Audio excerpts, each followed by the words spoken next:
성령님은 부흥성회를 통하여 우리에게 은혜를 주셨고, 주신 은혜들을 잊지 않고 그 은혜를 우리가 가슴에 새기며 계속해서 유지하기 위해 노력해야 할 것입니다. 또 성령님이 마가의 다락방에 사도행전 2장에 보면 바람처럼 불처럼 임하셨는데 이 세상에 다른 어떤 것으로 비유할 수 없기 때문에 불같은 성령, 바람 같은 성령, 기름 같은 성령, 비둘기 같은 성령, 인 같은 성령 등등 성경에 기록을 했습니다. 그러나 비둘기가 또 불이, 바람이 성령이란 소리는 아닙니다. 가장 비슷해서 성령 받을 때 보면 어떤 분들은 가슴이 막 뜨거워가지고 어떻게 할 줄을 몰라갖고 떼굴떼굴 굴르는 분도 있어요. 어떤 분들은 성령의 기름 부음이 임하니까 그 부드러움 속에서 얼마나 행복해야 하는지 모릅니다.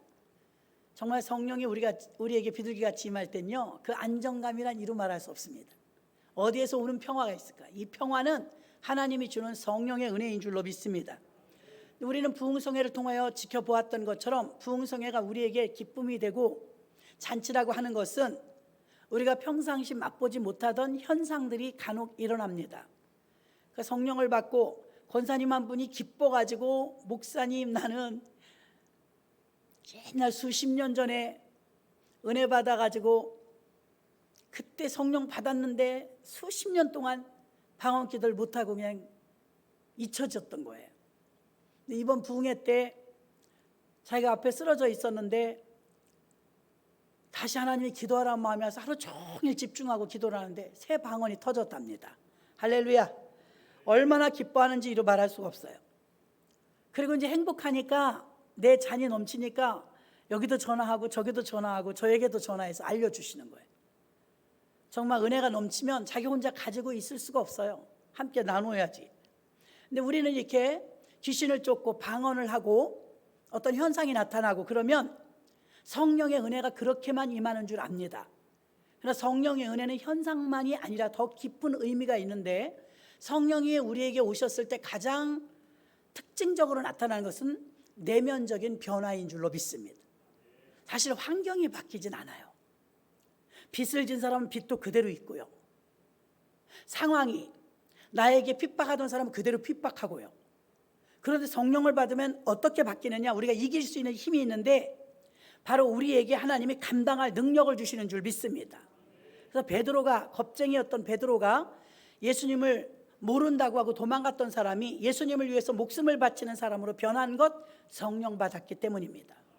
바울, 그렇게 하이클래스 정말 엘리트의 사람이었지만 그걸 다 분토와 같이 버리고 그렇게 고생스러운 길이지만 사명의 길을 갔던 것은 사도 바울에게 임하신 성령 때문입니다.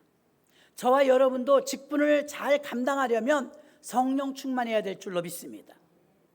성령의 은혜가 우리에게 있을 때는 모든 매사에 깔깔없지가 않습니다. 부드럽습니다. 그래서 오늘 본문 23절에도 보니까 성령의 거룩하게 하심과 진리를 믿음으로 구원을 얻게 하심이니 성령은 우리를 거룩하게 하신대요. 거룩이 보입니까? 그 거룩이라는 용어는요, 신성 용어이기 때문에 하나님에게만 적용됩니다. 우리들은 인간인지라 거룩할 수가 없어요.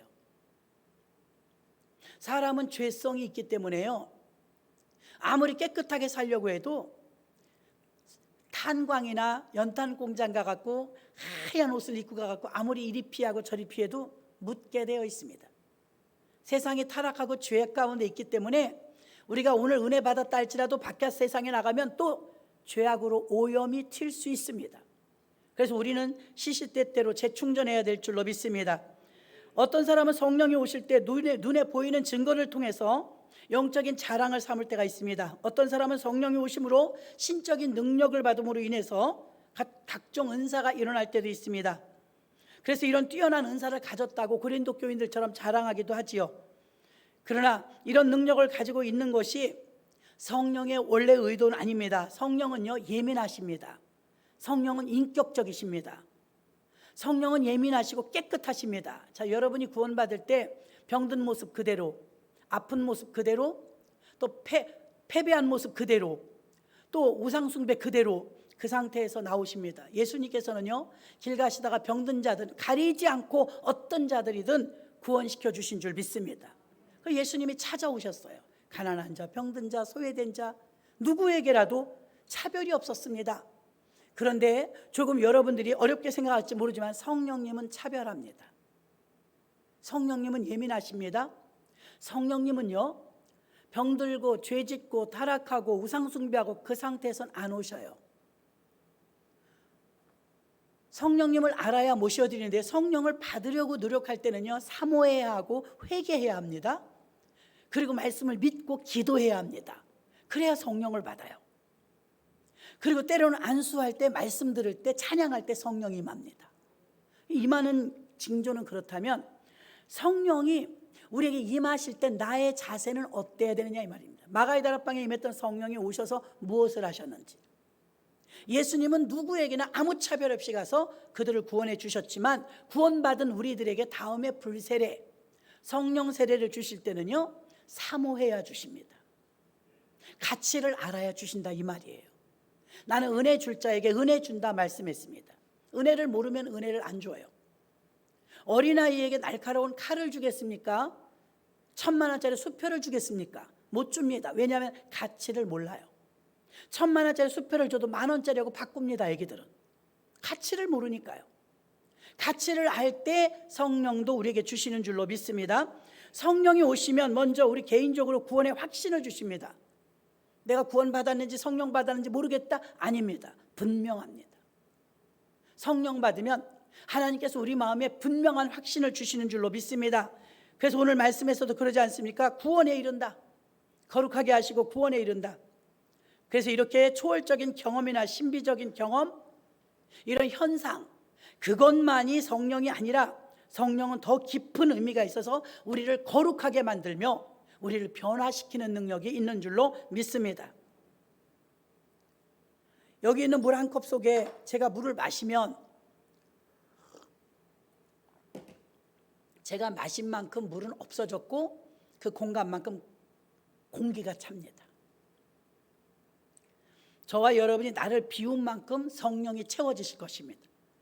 또 예수 그리스도는 육적 보혜사로 오셨기 때문에 제자들하고 이 3년 반 동안 공생애를 하십니다. 같이 신방 다니시고 전도하시고 식사하시고 주무시고 너무 행복했겠죠. 그래 예수님께서 내가 올라가는 것이 너희에게 유익하니 너희는 나보다 더 큰 일을 하리라 그랬습니다. 그 질적인 부분은 예수님보다 큰 일을 하지는 못하겠지만 양적인 부분을 말하는 것입니다. 우리 부흥에 오셨던 장경동 목사님은 세계적으로 쓰시는 목사님이십니다. 그 목사님은 전 세계를 다니시기 때문에 예수님은 3년 반 동안 공생애를 하셨어도 엄청난 능력과 하나님의 아들이셨어도 한국에는 못 오셨어요. 중국에도 못 오셨어요. 이스라엘을 벗어나지 못했습니다. 그 근교를 벗어나지 못했어요. 지금은 비행기 타고 교통수단이 좋아져가지고 목사님들이 전 세계를 누비고 다니십니다.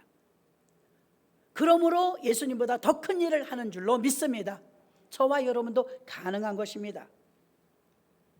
성령이 어떤 사람에게 임할까요? 38년 된 환자가 아무것도 준비되지 않았지만 그 환자를 예수님이 찾아오셨습니다. 고쳐주셨죠. 안진뱅이도 또 거지도 눈먼 자도 다 고쳐주셨습니다. 있는 모습 그대로. 근데 성령님은요 구별돼서 오신다고 했습니다. 자, 성령을 우리가 비유할 때 불같은 성령, 바람 같은 성령, 인 같은 성령, 비둘기 같은 성령, 비둘기를 예를 들어보겠습니다. 비둘기 같은 성령은 평화를 상징합니다. 평화. 그 성령 집회할 때 항상 비둘기가 있죠. 우리가 성령 강림절 때도 꽃꽂이에다 비둘기를 놓지 않습니까?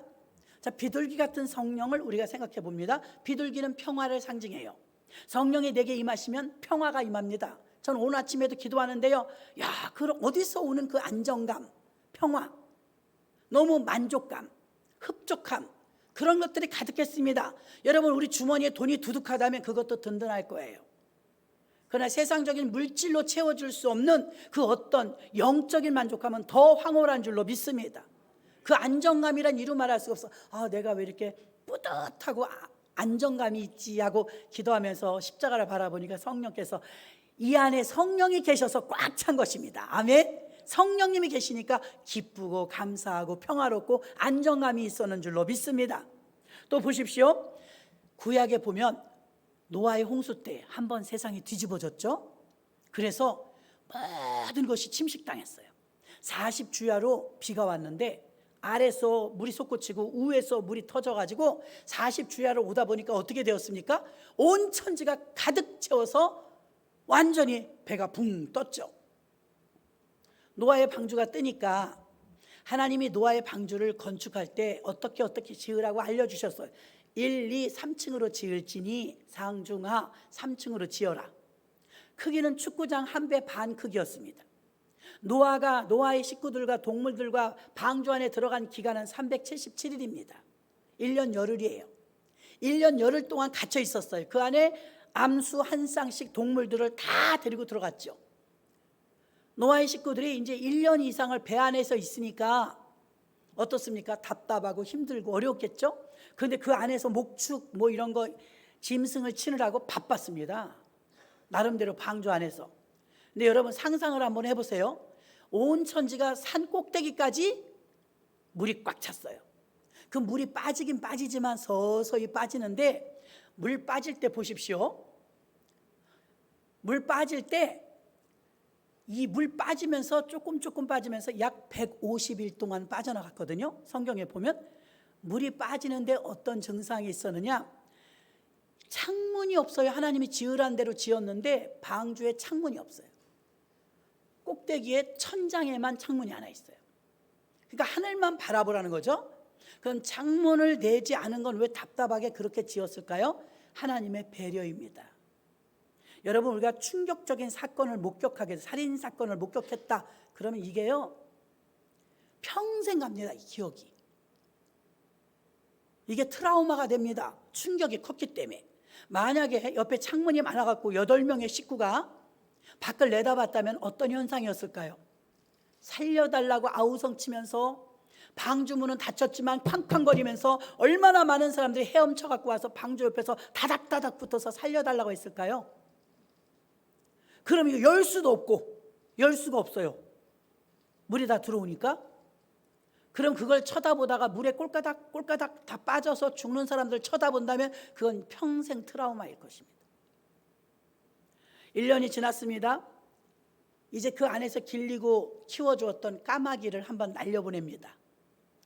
마음속으로는 까마귀야 밖에 물이 얼마나 감했는지 좀 알아보고 오렴 심부름 시킨 겁니다. 배은망덕해 나가더니 안 와요. 배신 때렸습니다. 1년을 먹여주고 재워주고 키워줬으면 은혜를 알아야 되는데 어떤 의도로 자기를 내보내는지 알지 않습니까? 노아는 날개가 없잖아요. 그러니까 새를 내보냈는데 까마귀를 내보냈습니다. 안 돌아왔습니다. 안 돌아왔다는 건 먹을 게 많았다는 거예요.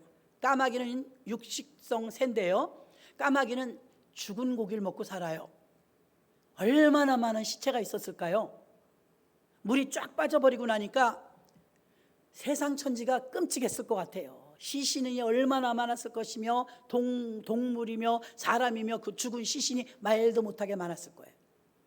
까마귀가 나가더니 안 돌아와요. 먹을 게 천지거든요. 답답한 배에 들어가고 싶지가 않은 거예요. 배 안에서는 계속 기다려도 까마귀가 소식을 안 가져다 줍니다. 끝내 까마귀는 배신하고 안 돌아왔습니다. 그 다음에 비둘기를 내보냅니다. 성경은 이렇게 말합니다. 비둘기를 다시 내어놓음에 비둘기가 접촉할 곳을 찾지 못하여 다시 돌아왔더라. 아니 까마귀도 새고 비둘기도 샌데 까마귀는 가서 안 들어오고 왜 비둘기는 돌아왔을까요? 비둘기는 썩은 고기를 안 먹어요. 죽은 걸 안 먹고 신선한 걸 먹어요. 그래서 아무리 돌아다녀도 썩은 시체뿐이에요. 앉을 곳이 없고 먹을 곳이 없어서 돌아왔습니다. 은혜를 알죠? 자기 주인이 무엇을 원하는지 아니까 내가 그냥 돌아왔다는 것은 아직 밖에 사람 살 정도가 안 됐다는 것입니다. 일주일을 또 기다렸습니다. 일주일 있다가 비둘기를 다시 내보냈습니다. 근데 물이 많이 감했나 봐요. 파란 감람새 잎사귀를 물고 다시 왔어요. 377일 만에 이 방주에서 초록색 그 감람새 잎사귀를 봤을 때 얼마나 신선했을까요? 그걸 받아들고 비둘기는 은혜를 갚았습니다. 나를 그동안 길러주시고 보호해 주셔서 감사합니다. 내가 가져온 징표입니다. 그 징표는 감람새 잎사귀였고, 감람새 잎사귀를 보고 노아가 물이 다 감했다, 이제 육지가 되었다, 이제 묻이 드러났다, 이 말입니다. 그리고 나서 다시 비둘기를 내보냈더니 이제 안 돌아왔어요. 왜 안 돌아왔을까요? 소식 알려줄 거 알려주었고, 산을 마음껏 다녀도 이제 먹을 것이 있었던 것, 신선한 식물이 있었던 것이죠. 자, 여기 나오는 비둘기도 성령으로 비유를 합니다. 예수님은 병든 자, 소외된 자, 죄인에게 다 찾아오셨지만 성령님은 구별된 자에게 오신다고 했습니다. 구원받은 자들 중에서 영적으로 사모하고 예민한 가운데 집중력을 가지고 기도에 힘썼을 때 성령을 받는 역사가 우리들에게도 일어난 줄로 믿습니다. 비둘기는요, 접촉할 곳을 찾지 못하고 돌아왔어요. 성령이 내려오시지 못하는 이유는 죄악과 쓰레기와 같은 더럽고 추악한 것들이 있으면 성령이 임하실 수가 없습니다. 성령께서는 맑고 깨끗하고 준비된 회개한 영혼 위에게 부어주시는 줄 믿습니다. 성령이 임하시는 장면마다 베드로가 설교할 때도 회개하여 각각 이렇게 나옵니다. 회개의 역사가 있어야 합니다. 깊은 회개. 여러분, 교통사고를 맞아본 사람도 있고 안 당해본 사람도 있는데요, 교통사고가 접촉사고를 잠깐 일어나더라도요, 끼익 하면서 그냥 우당탕창 할 때요, 그 짧은 시간입니다. 몇 초? 몇 초밖에 안 되는 시간인데 희한한 거는 별별 생각이 다 납니다. 어떻게 그 짧은 시간에 그렇게 많은 가지수를 다 생각할 수 있습니까? 이건 초월이에요. 초월. 시간 관계를 계산한다면 몇 분이 걸려야 되는데 삽시간에 생각이 동시에 납니다. 이런 능력이 우리에게 있어요. 시간과 공간을 초월하는 이런 초자연적인 능력. 꿈은 보십시오. 꿈에서는 내가 날아다니기도 해요. 꿈에서는 내가 막 능력도 행해요. 가능하지 않습니까? 영적인 세계가 이와 같습니다. 꿈같이 비현실적인 것 같지만 그 내면 세계에서 일어나는 일들이 얼마든지 가능하다는 것입니다. 성령께서는요, 우리에게 오시고 싶은데 더럽고 추악하고 또 회개하지 않고 또 준비되지 않고 하나님께 전혀 마음을 집중하지 못할 때 성령이 임하시는 경우는 없습니다.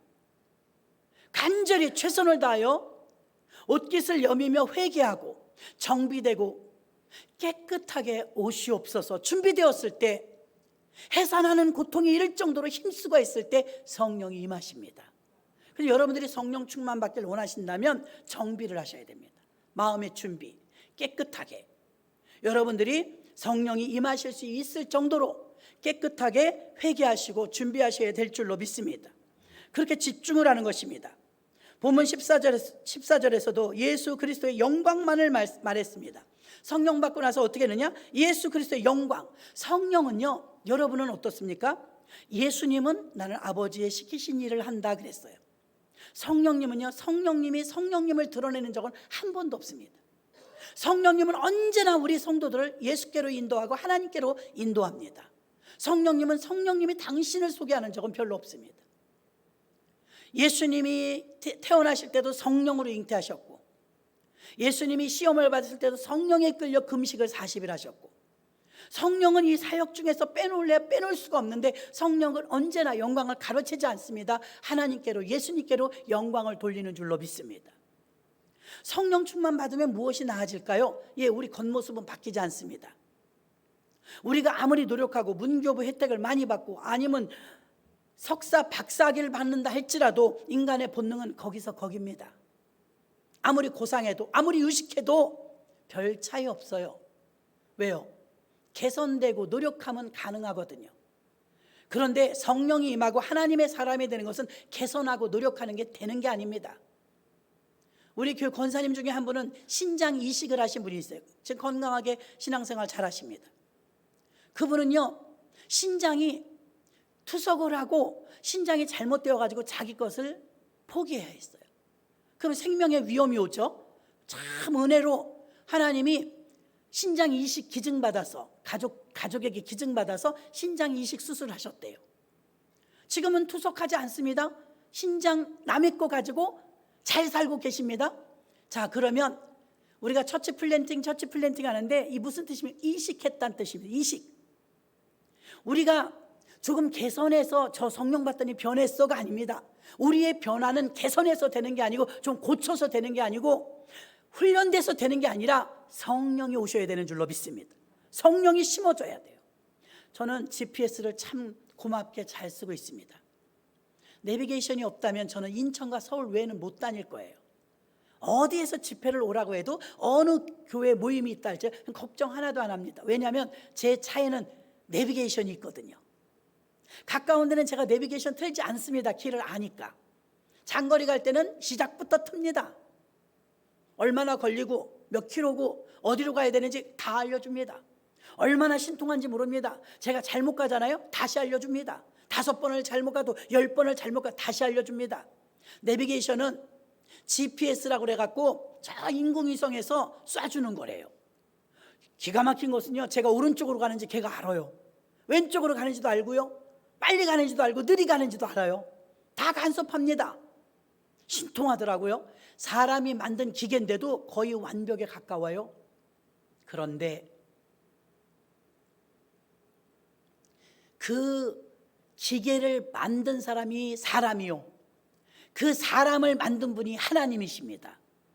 그 하나님은 GPS는 전파가 안 되는 곳에서는 안 터지죠. 그런데 하나님은 우리가 바닷속에 숨어도 산꼭대기에 올라가도 숨을 수가 없습니다. 우리 인간의 폐부까지 다 살피시는 줄로 믿습니다. 성령 하나님이 내 안에 오신다는 것은 대단한 사건입니다.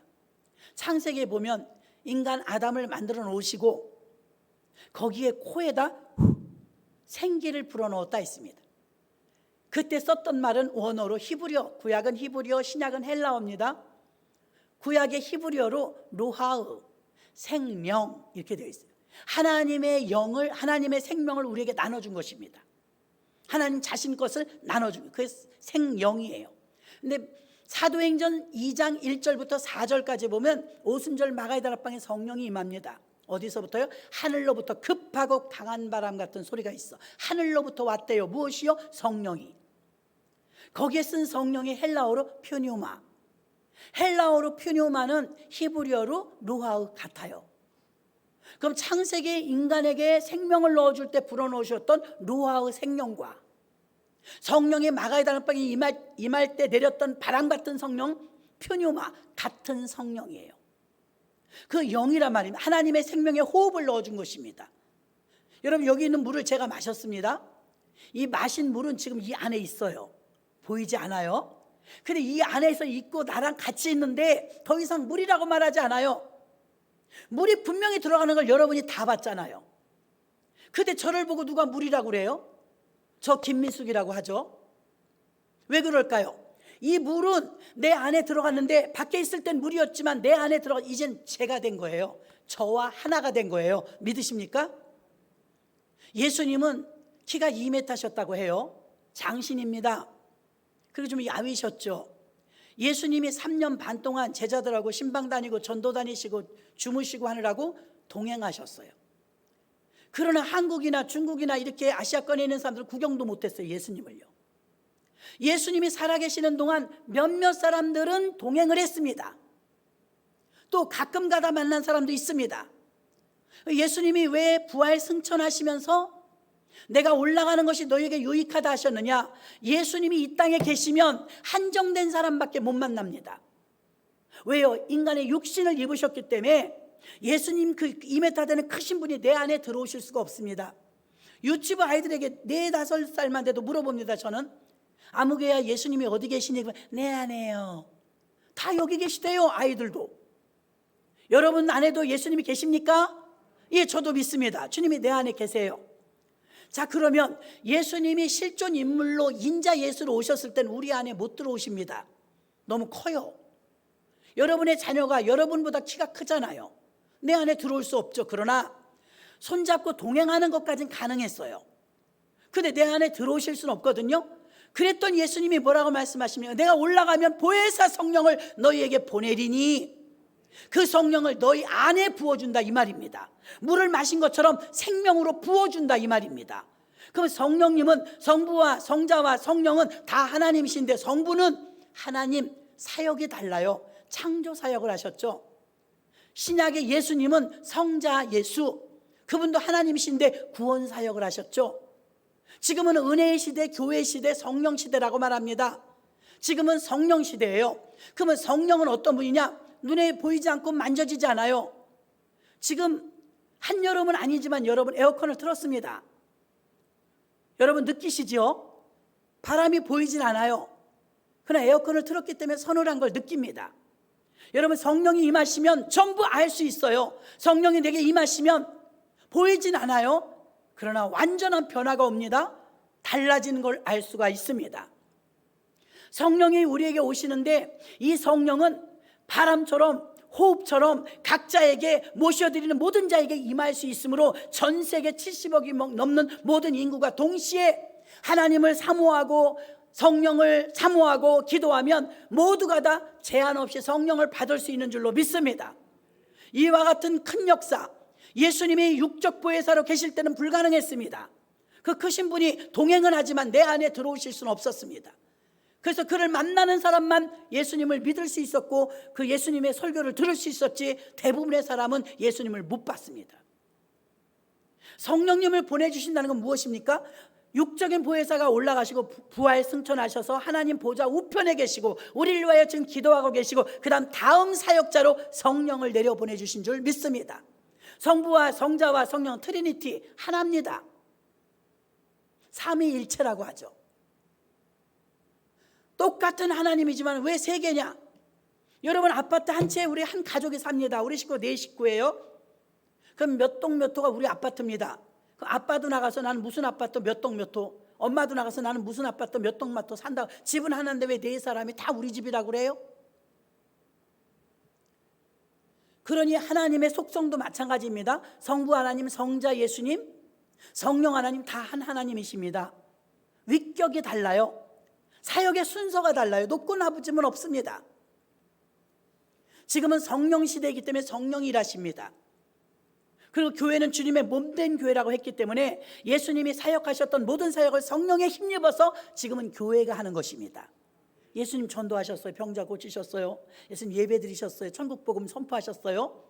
이거 지금 다 교회가 하지 않습니까? 예전엔 예수님이 하셨습니다. 예수님은 부활 성천에서 올라가셨거든요. 이제 예수님이 올라가시면서 빠이빠이 하면서 뭐라 그래요? 내가 올라간 모습 그대로 다시 오리라 마라나타. 아멘. 재림하신다 이 말이에요. 초림하실 땐 고요한 밤, 거룩한 밤 아무도 모르게 오셨어요. 단 몇 명 외에는. 자, 시골 베들레헴 마국간에서 오셨어요. 왕이 태어난 걸 몰랐어요, 사람들이. 그러나 주님이 다시 오실 때는 그렇게 오시지 않습니다. 다시 기저귀 차고 아기를 오지 않습니다. 예수님이 다시 오실 때 심판주로 오시며 권세를 가지고 오시고 철장 권세를 가지고 오심으로 예수 잘 믿는 자는 영원한 천국으로 데려가시고 예수 안 믿는 자는 영원한 지옥으로 보낼 것입니다. 그날을 준비하고 있는 것입니다.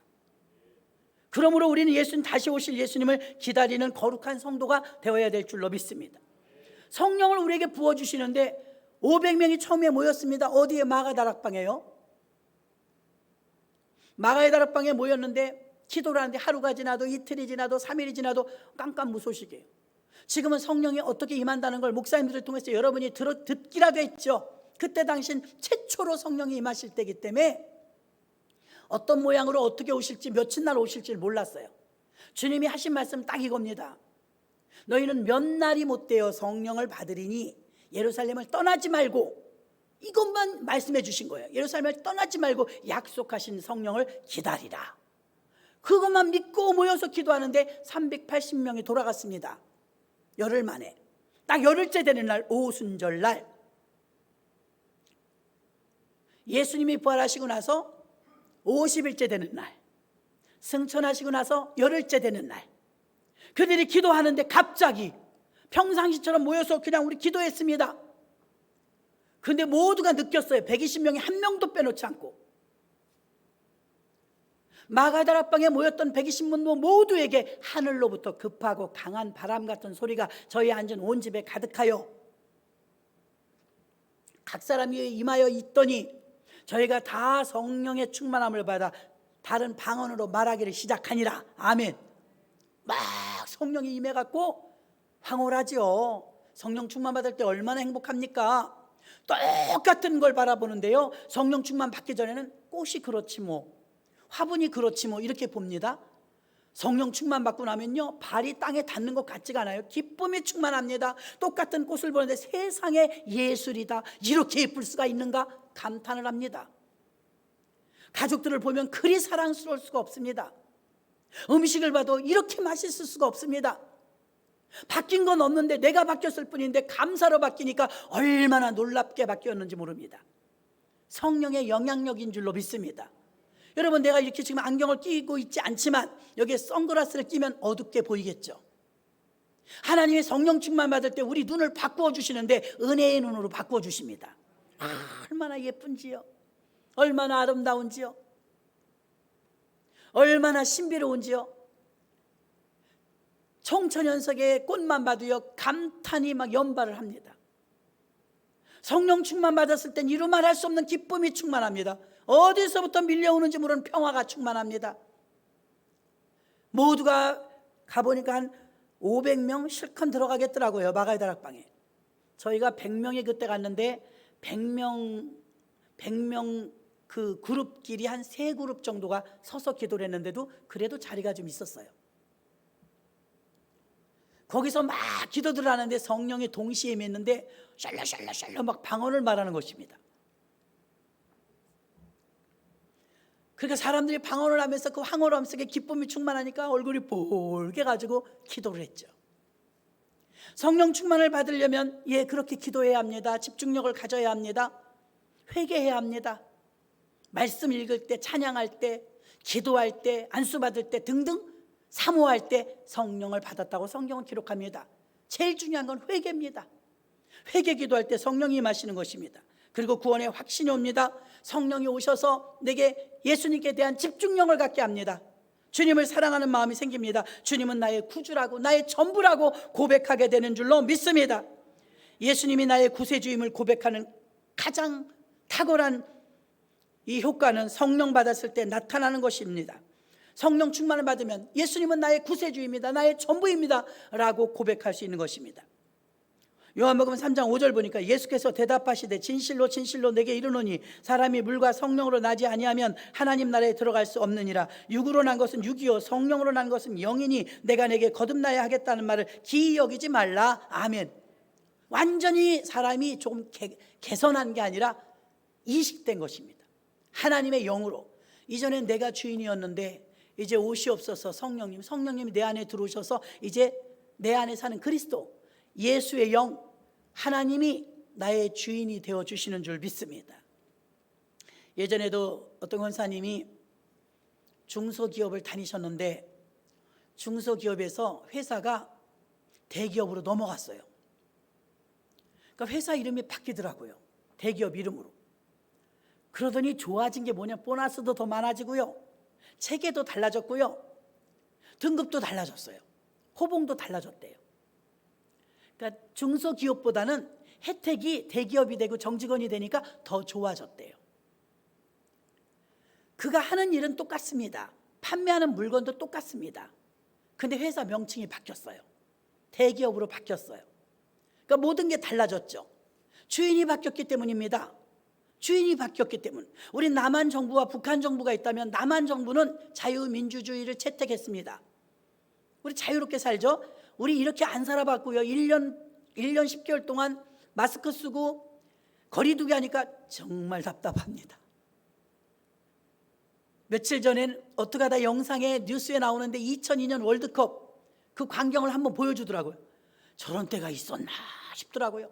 시청 앞에 빨간 옷 입고 막 그 행렬이 대한민국 하는데 그렇게 부둥켜 갖고 우리 그러고 살았더라고요.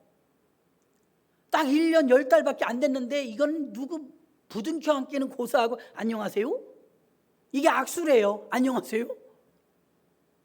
만지지도 못해요. 대화도 못해요.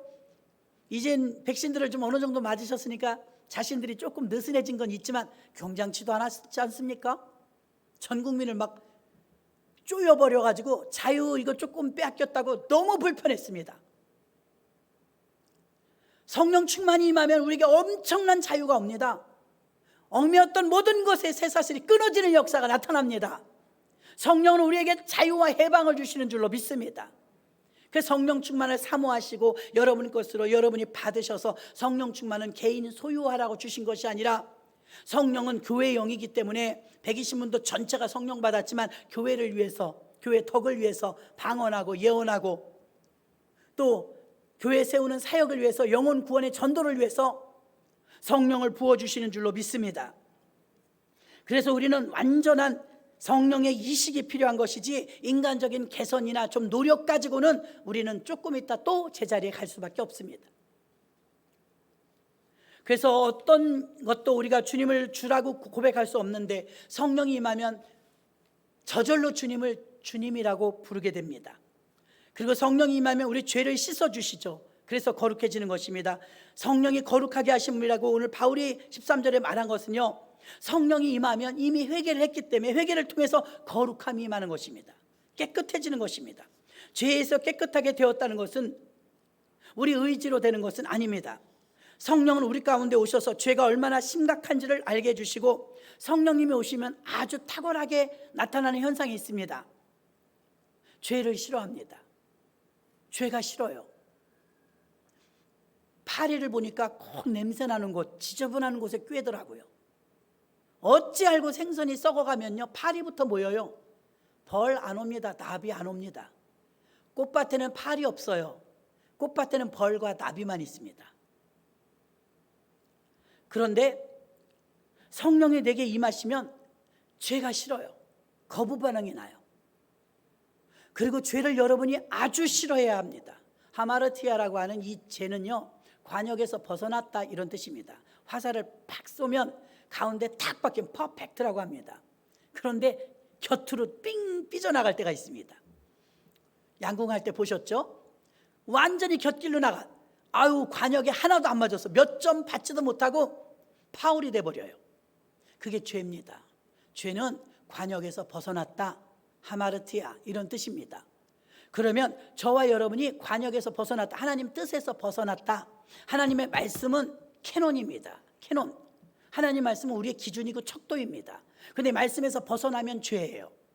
그래서 인간 세상에서 사람들이 정하는 죄가 죄가 아니고 성경에서 벗어나면 죄입니다. 그래서 성경에서 벗어난 게 죄라 하나님은 이걸 아주 싫어하십니다. 또 하나, 여러분은 죄를 어떤 땐 달콤하게 여기실 때도 있을 것입니다. 그럼 한번 회개하면 되지 뭐, 이런 생각을 합니다. 죄가 달콤합니다. 또 쇼킹할 때도 있습니다. 스릴이 있을 때도 있습니다. 죄가 그렇게 유혹의 힘이 강합니다. 그래서 바알과 아세라를 찾는 것입니다. 죄가 근데 우리도 이번에 부흥성회를 하는데 식사 대접해 주신 분들 많이 계시죠. 옛날에도 부흥회하면 서로 식사 대접하겠다고들 그러셨는데, 어떤 장로님이 식사 대접을 하려고 강사님을 기다리고 있는데, 강사님이 뭘 좋아하시냐고 여쭤보니까 복어를 좋아하신대요. 복요리. 저는 잘 못 먹는데요. 복요리 있어요. 이렇게 뚱뚱한 물고기, 복요리를 좋아하신대요. 그러니까 장로님이 복어집에다 예약을 해놓은 거예요. 장로님이 대접하신다고. 아까 담임 목사님도 가시고 이제 다 오시라고 장로님들도 다 가셨어요. 복요리가 다 자기 앞에 나왔는데 이 장로님이 자꾸 왔다 갔다 서빙만 하시고 식사를 안 하시는 거예요. 그 장로님 그냥 들어오셔서 거기 종업원들이 있으니까 식사하세요. 그러니까 네 그러면서 안 드셔요. 그러니까 담임 목사님이 말해 주신 거예요. 강사님, 우리 아무개 장로님은요 복요리 안 드세요. 복요리 못 드시는 남자분도 계십니까? 이거 얼마나 시원하고 맛있는데, 이러셨어요. 그러니까 아니요, 당신은 장로님 중학교 때요 자기 아버지가요 보고 매운탕 먹고 돌아가셨대요. 요리를 잘못해서 독 들어갔나 봐요. 그래서 보고 매운탕을 먹고 자기 아버지가 돌아가셔서 중학교 때 그래갖고 너무 고생을 했다는 거예요. 아버지 없이 사느라고 너무 고생을 해서 그때 결심을 했대요. 나는 평생 복요리는 안 먹으리라. 아니, 복요리 드셔도 되는데 잘못 드신 거 아니에요? 그 아버지가 어쨌든 돌아가셨대요. 그 저 장로님은 세상 없어도 복요리 안 드십니다. 아이고 이거 미안해서 어쩝니까? 그때 강사님이 이렇게 생각을 하셨대요. 야, 자기 아버지 하나 복요리 잘못 드셔서 돌아가셨다고, 저것도 저 장로님은 평생 지키는구나. 저 약속 하나도 자기와 한 약속인데 저거 하나도 평생 저렇게 지키는구나. 자기 아버지 매운탕 먹고 돌아가셨다고 그게 얼마나 상처가 됐으면 평생 복요리를 안 드실까. 인간이 결심을 해도 저게 지켜지는구나, 이런 생각을 했대요. 저와 여러분, 내가 주를 처음 만났을 때 어둡고도 깜깜했었죠. 죄악과 우상 숭배와 하나님을 알지 못하는 무진장한 죄 속에서 우리를 건져주셨죠. 그런데 우리는 자꾸 또 죄를 져요. 회개하고 또 죄를 지어요. 복요리 먹은 그 장로님 아버지 때문에 장로님이 결심했다고 하지 않습니까? 아니, 그 요리도 그거 결심을 하니까 평생 안 드시는데 어쩌자고 담배도 술도 끊었다 또 먹고, 끊었다 또 먹고, 죄 안 짓겠다 하고 또 방탕하고 타락하고 방탕하고 타락하고. 우리는 너무 의지가 약하다는 것입니다. 하나님은 죄를 싫어하시는데요, 하나님이니까 죄를 싫어하는 게 아니에요. 하나님에게는 하나의 아들이 있었습니다. 그분은 예수님이시죠. 보고 매운탕 드시고 돌아가신 아버지 때문에 치가 떨린 거예요. 이 장로님은. 우리 하나님은요, 치가 떨린 사건이 있었어요. 독생자 하나 아들이 있었는데 그 아들이 십자가에서 세상에 죽어도 그렇게 죽어요. 못에 박히고 피 다 쏟고 물 다 쏟고 매 맞고 피 흘리고 인간으로서 그렇게 참혹하게 죽을 수가 없습니다. 그걸 하나님이 보셨습니다. 예수님이 왜 죽었어요? 죄 때문에. 죄 때문에 죽었어요. 예수님이 죄 때문에 죽었기 때문에 하나님은 죄가 너무 싫어요. 내 아들을 죽인 죄. 그것도 누구 때문에요? 예수님은 죄가 없습니다. 우리의 죄 때문입니다. 그런데 우리가요, 예수님 죽여놓고요 또 죄 져요. 또 죄 져요. 반복해요. 회개하고 또 죄 져요. 이게 우리들의 모습이 아닌가요? 하나님은 죄를 싫어하세요. 당신의 아들을 그렇게 처참하게 죽인 게 죄거든요. 우리는 생각합니다. 하나님이 그렇게 높으신데 뭐 예수님 죄 때문에 죽게 하셔? 살려주시지? 그거 하나도 못 살리시나? 예수님은 공의로우십니다. 당신이 법을 정했어요. 죄의 삭은 사망이라고. 죄인은 죽어야 해요. 우리가 죄는 지었는데 우리가 죽어야 되는데 우리는 부활할 능력이 없으니까 죄 없으신 예수 그리스도를 보내셔서 우리 대신 그분이 죽게 하시고 우리를 살려주신 줄 믿으시길 바랍니다. 그래서 굳어버린 우리의 영, 마비되어버린 우리의 영, 아주 딱딱하게 굳어서 죄의식도 모르던 우리의 영에 성령이 임하면 루하우 생기가 다시 들어오므로 우리의 심장이 박동하는 것처럼 성령이 임하심으로 이 성령의 영이 예민해지심으로 인해서 죄를 거부합니다. 각종 더러운 것들을 거부합니다. 또 이 성령이 우리에게 임하심으로 말미암아서 하나님의 영은 하나님께 영광 돌리는 일에 최선을 다하게 합니다. 전도하게 됩니다. 기도하게 됩니다. 선한 일을 하게 됩니다. 아담과 하와는 애초에 에덴 동산에서 하나님을 만나는데 절차가 필요 없었습니다. 하나님하고 같이 거닐고 살았어요. 언제부터 제사를 드렸냐 이 말입니다. 그것은 죄가 들어오고부터 하나님을 만나려면 제사라는 방법을 통해서 하나님을 만날 수 있었습니다. 왜 그러느냐? 죄인은 하나님을 보면 죽어요. 하나님이 치사하게 우리를 안 만나주냐? 그게 아닙니다. 여러분이 한번 대낮에 지금 나가가지고 햇볕을 뚫어져라고 눈싸움 한번 해보십시오. 누가 이기나? 여러분 눈이 멀 것입니다. 하나님이 우리를 만나기 싫어서가 아니라 우리가 죄인이라 하나님을 보면 죽어요.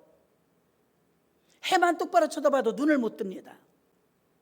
그러나 하나님이 우리가 하나님을 만날 수 있는 기회와 길을 열어주셨는데 그게 바로 예수님이 산제물이 되어서 보라 세상 죄를 지고 가는 하나님의 어린 양이로다. 예수님께서 양이 되어주 단번에 제사 드려줌으로 제사라는 관문을 통해서 하나님을 만날 수 있는 길이 열려요. 그 지성소가 열린 줄로 믿습니다. 이제는 하나님을 한 공간에서 만나서 기도할 수 있게 되었던 것입니다. 히브리서 10장 10절에 이 뜻을 쫓아 예수 그리스도의 몸을 단번에 들이심으로 말미암아 우리가 거룩함을 얻었노라. 아멘. 예수 때문에 거룩함을 얻었지 우리가 착한 일을 하고 교회 오래 다녀서 거룩함을 입은 건 절대 아닙니다. 예수의 공로인 줄로 믿습니다. 히브리서 10장 15절로 16절 또한 성령이 우리에게 증거하시되 주께서 가라사대 그날 후로는 저희와 세울 언약이 이것이라 하시고 내 법을 저희 마음에 두고 저희 생각에 기록하리라 하신 후에 성령이 우리에게 증거하고 기록하게 한대요. 성경은 창세기부터 요한계시록까지 1189장입니다. 1600년 동안 썼습니다. 한 사람이 쓴 게 아니고 40명의 기자가 썼습니다. 1600년이라는 갭이 있는데도요, 창세기부터 요한계시록까지 통일성이 연결됩니다. 역사성이 입증됩니다. 과학적으로, 문학적으로 하자가 없습니다. 그러니 이 성경책이 누구에 의해 썼느냐? 예를 들어서 글을 모르는 할머니가 군대 간 아들한테 편지를 써야 되는데 글을 몰라. 그럼 어떻게 합니까? 대소하죠. 손녀를, 아무개야 돈 500원 줄 테니까 할머니가 부르는 대로 받았어. 그럼 옆에서 씁니다. 실제로 이런 일이 많습니다. 할머니 불러. 그러면 이제 할머니가 아들아 잘 있냐? 그러면 그대로 써요. 아들아 잘 있냐? 자기는 삼촌이잖아요. 근데 삼촌 잘 있어 이렇게 쓰지 않아요. 아들아 잘 있냐? 엄마도 잘 있다. 엄마도 잘 있다. 아니 조카지 무슨 엄마예요? 여러분, 성경은요, 쓴 사람은 40명이지만 하나님이 쓰셨습니다. 하나님 성령께서 불러주시는 대로. 그래서 성경이 언제 잘 읽혀지느냐, 언제 꿈틀꿈틀 살아서 역사하느냐, 성령 충만하면 성경이 꿀송이 같아요. 성경 말씀이 절절하게 와닿아요. 어떤 때요? 성령의 감동으로 썼기 때문에 성령이 충만하면 이게 딱 맞아 들어가는 거예요. 그래서 성경의 꿀송이 같아요. 하나하나가 살아서 움직이는 줄로 믿습니다. 그러므로 여러분들이 교회를 잘 다니고 예수를 잘 믿으려면 성령을 빼놓고는 되질 않아요. 교회가 잘 되려면 성령님을 존중하고 성령님을 의지하며 성령이 역사하도록 내어드려야 합니다. 또 여러분 개인이 어떻게 하면 능동적으로 활력 있는 신앙생활을 할까? 성령이 여러분 안에 내주하셔야 그 성령의 힘으로 우리가 탄력을 받아서 파워 있는 신앙생활을 할 수 있을 줄 믿습니다. 이렇게 성령은 저와 여러분에게 많은 유익을 줍니다. 성령이 우리에게 오시면 많은 말씀을 듣지만 여러분들이 요약을 한다면 성령이 오시면 우리가 변화를 받는데 외형적인 변화뿐만이 아니라 내면의 변화가 옵니다. 성령이 임하시면 부드러워집니다. 굳은 사람이 부드러워집니다. 성령이 임하면 죄를 멀리합니다. 성령이 임하면 전도하고 기도하는 게 기쁩니다. 즐겁습니다. 성령이 임하면 성경을 읽을 때 눈물 없이 못 읽습니다. 사랑의 편지니까요. 성령이 충만하면 예수 믿는데 힘들지 않습니다. 귀신도 무섭지 않습니다. 죽음도 두렵지 않습니다. 성령이 내 안에 계심으로 용기와 힘을 북돋아 주시는 줄로 믿습니다. 그래서 성령의 역사가 없다면 교회는 아마 존재하지 못할 것입니다. 성령이 임하면 우리에게 진리를 깨닫게 해주시고 무엇을 해야 되는지 갈 바를 알려주시는 줄로 믿습니다. 그러므로 여러분들이 성경 말씀에 있는 성령을 우리가 사모하고 또 사모해서 진리를 깨닫게 해주시고 죄를 씻어주시고 우리를 구원에 이르게 해주시며 또 성령 충만을 받아서 많은 사람에게 알지 못하던 것, 깨닫지 못하던 것을 깨닫게 하여 주시고 내가 죄인인 걸 자각하게 해주시는 게 성령의 역사이기 때문에 여러분들이 성령님을 모셔드리는데 최선을 다하시기를 주의 이름으로 축원합니다. 하나님 아버지, 내 안에